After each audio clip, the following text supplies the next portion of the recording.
So you've just come back from a landscape photography trip, maybe overseas or in the States, and you've got all this incredible work that you bring back. You start editing it, maybe you even edit it on the trip. A few weeks pass by and you pull up the photo again, trying to figure out if you can publish it. And unfortunately, it's still not quite there, but you can't quite figure out how to get it from that 60% to 80% and on from there. So, what you're experiencing, I like to call editor's block. Editor's block is when you've produced the work already, or in the case of landscape photography, you've already captured it, but you can't seem to get it edited to the point where you'd be proud to put it in your portfolio. Now, you might be able to look at that image and tell right off the bat that there's quite a bit there. You might already be able to tell that there's a great composition and great lighting, but sometimes it's just really hard to get it to completion so you can publish it. And if it sits there long enough, then it often never gets finished, or it might be a year, it might be 2 years down the road. I've had a lot of photos get stuck in this cycle, and I call it post-production purgatory, because they just can't seem to get out. No matter how much time I try to dedicate, I can't get them past editor's block. So I wanted to cover a few techniques that I've used that help me get photos out of this post-production purgatory and move it on to some work that I'm really proud of. And one of the simplest ones that you can do is to turn your computer screen upside down. Sounds stupid. Obviously, if you're working from a coffee shop, this is a little bit tricky to do. But in Lightroom, you can rotate it with command square bracket keys. And the reason this works is that in traditional drawing mediums, artists actually turn things upside down to help them stop seeing subjects like trees or mountains or lakes. And it helps them instead to think of the image in terms of shapes, values, and colors. So thinking more about the micro details as opposed to the macro details. So when you're editing a photo, what often happens is when you turn it upside down, you start to notice the problems that were hidden by all the subjects that were there and the really cool details. For example, you might notice that one spot is way too bright and you wouldn't have been able to notice that before when you had all these really cool subjects drawing your attention. So I do it upside down. I sometimes rotate it on the side. I actually turn my laptop 90 degrees so that way I can look at it as a vertical and have a little bit more real estate.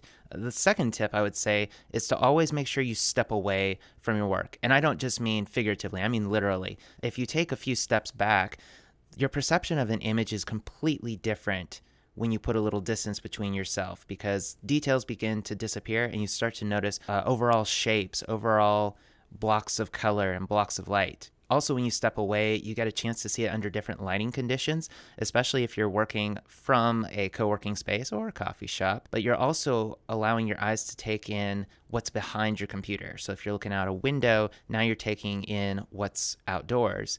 And that outdoor light is going to look very natural. It may even be a little bit dazzling if you've been editing for a while. And it helps reset your internal white balance.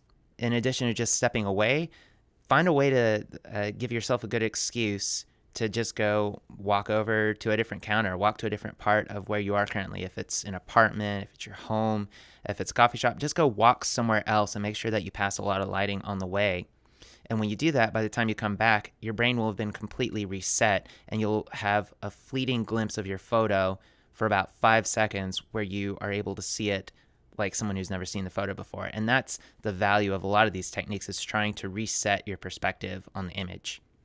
The third tip I would say is to try to gain your creative cycle. Your ability to create things is not going to be consistently strong. So for example, in the morning, I'm typically not very creative. I have a lot of trouble doing creative work or photo editing. However, I'm really good at critical work. I'm able to criticize my own work pretty well and figure out what's not working well. This is about the time I turn images upside down a lot to see what problems there may be with the image. Later in the day, I start to get a little bit more poetic. This is where I produce most of my creative work. And it's cyclic enough from day to day that I can actually time the kind of work that I want to do with that. So I save editorial work, whether it be writing or photography. I save that for the morning, and the evenings are when I do more exploratory work, where I attempt to get a photo out of post-production purgatory by trying something new. Maybe I try to look for new photos in my library that I hadn't even considered before. Number 4 is use the thumbnail for sure. The thumbnail, similar to walking away from your computer, allows you to see the image from a completely different perspective, one where the little details disappear and you're left with a much larger composition. I used to treat this as gospel. If it didn't look good as a thumbnail, I pretty much assumed that it wasn't a good photo to begin with. But over time, I found that there's actually a limit to this, and a lot of the work that I value more and find that I can come back to over and over again and still find something new is photos that don't necessarily look good as a thumbnail. So I'd say be careful with this. And while it's true 90% of the time, there's that 10% images which are absolutely stunning and I'd say really mature compared to the rest of your standard portfolio that you wouldn't even realize are any good as a thumbnail. 5, go to a random shot that you've already finished and published. Copy paste the settings and paste it onto the shot you're having trouble with. When you do this, you're essentially making a random jump and trying something completely unprecedented on the image, and it helps you to get away from your preconception about how the photo has to look. I've done this over and over again. I'd say about 15% of my portfolio is images that previously were in post-production purgatory, and they came to life as a result of doing some random copy paste from a completely unrelated image. It's insanely powerful. It's just you have to convince yourself that it's worthwhile to do, and it almost always is. Along those lines, make a snapshot of your current settings in Lightroom. That's really easy to do, and then reset everything on the image. Probably everything except some lens corrections or the crop if you're really happy with the crop, but you need to reset it and then step away from it for maybe a month or so, depending on what your creative cycle is. So this is normally when I like to step away and try to find a different photo to work on, so that way I can give my brain a little bit of time to try to forget my preconceptions about the previous image. And 7, I think this is one we all hear in the industry, is to try to imitate another photographer's style. In particular, I've always had a very inky, dark, full dynamic range type of style, and I started to get really tired of it. I was starting to see a lot of photography that was a much softer style, which didn't take advantage of the entire spectrum of colors or lighting, but was very profound. And when I went on this last trip to Ireland and the UK, I shot a lot of images that involved a lot of fog or dark evenings, and I didn't like my traditional look on it, the really inky look where I was using the full range of colors and light.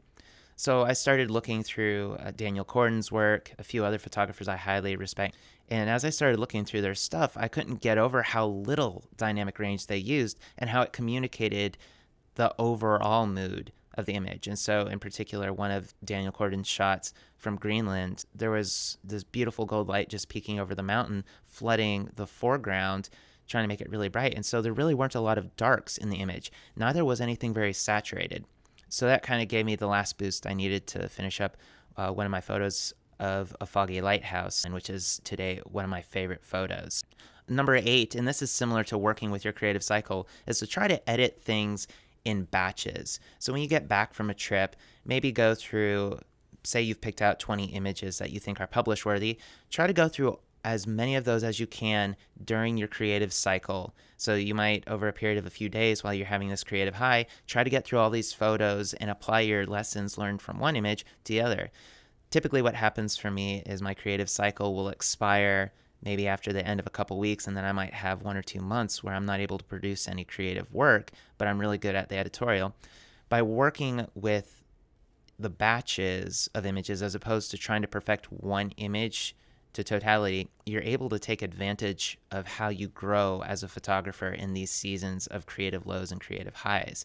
So I've been doing this to help finish up a lot of photos from Oregon last year, which a lot of those photos have been in post-production purgatory for over a year now. I go pouring through all of the images as much as I can, trying to apply all the things that I've recently learned before I lose the creative high. And then last, go ahead and ship it.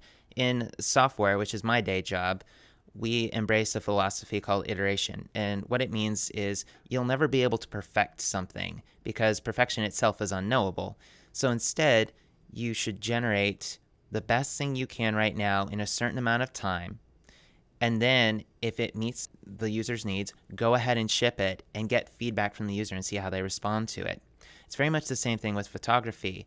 What you can do is put that initial edit on it, and you may be stuck and not able to figure out how other people will react to it. Well, instead of guessing it, go ahead and publish it. Go ahead and see how people react to it, and this will give you a chance to walk away from it and forget the image long enough that the next time you come back, you'll have some new revelation about how you want to tackle the editing.